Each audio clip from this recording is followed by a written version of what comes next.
নমস্কার বন্ধুরা, 2014 ওএমআর মামলা সংক্রান্ত খুবই গুরুত্বপূর্ণ একটি আপডেট কিন্তু রয়েছে তোমাদের জন্য।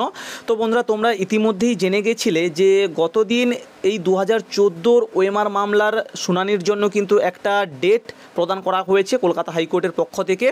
তো যে মামলাটির শুনানির জন্য 8 সপ্তাহ টাইম দেওয়া হয়েছিল, অর্থাৎ গত 30 তারিখে যখন এই মামলাটির শুনানি হয় তার পরবর্তীতে যে অর্ডার কপিটা দেওয়া হয়েছিল সেখানে স্পষ্ট উল্লেখ ছিল এই মামলাটির শুনানি হবে পরবর্তী 8 সপ্তাহ পরে এবং উভয় পক্ষের যে পিটিশনার বা রেসপন্ডেন্ট রয়েছে তাদের পক্ষ থেকে এফিডেভিট জমা করার পরেই কিন্তু এই মামলাটির শুনানি হবে।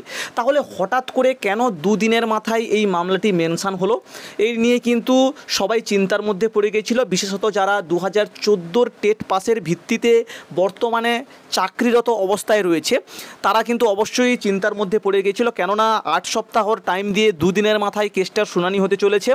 তো সেই কারণে তো বন্ধুরা তোমাদেরকে বলে রাখি, এই নিয়ে চিন্তার কোনো কারণ নেই, কেননা এই মামলাটির জাস্ট একটা ভুল থাকার জন্য আবার নতুন করে এই মামলাটির একটা শুনানি হয়েছিল। জাস্ট শুনানি বলতে অর্ডার কপিতে কিছু ভুল ছিল, সেই অর্ডার কপিটা সংশোধন করার জন্যই কিন্তু মোটামুটি আজকের এই মামলাটির মেনশান হয়েছিল। ঠিক আছে, তো বন্ধুরা তোমরা প্রত্যেকেই জানো গত শুনানির পরবর্তীতে যে অর্ডার কপিটা দিয়েছিল সেই অর্ডার কপিতে কিন্তু স্পষ্ট উল্লেখ রয়েছে 8 সপ্তাহ পরে এই মামলাটির শুনানি হবে। ঠিক সেরকমই এই মামলাটির শুনানি হবে 8 সপ্তাহ পরে।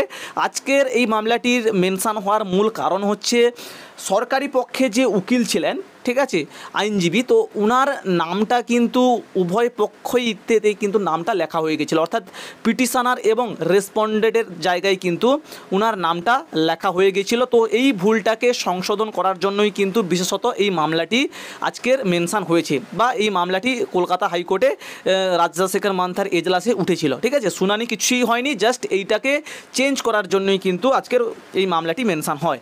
তো চিন্তা করার কোনো কারণ নেই, 8 সপ্তাহ পরেই কিন্তু এই মামলাটির শুনানি হবে। তো যারা যারা ভয় পেয়ে গেছিলে যে কি হতে চলেছে কিছুই হয়নি, জাস্ট এইটুকুই বিষয় ছিল। ঠিক আছে, ভয়ের কোনো কিন্তু কারণ নেই, 8 সপ্তাহ পরে এই মামলাটির শুনানি হবে।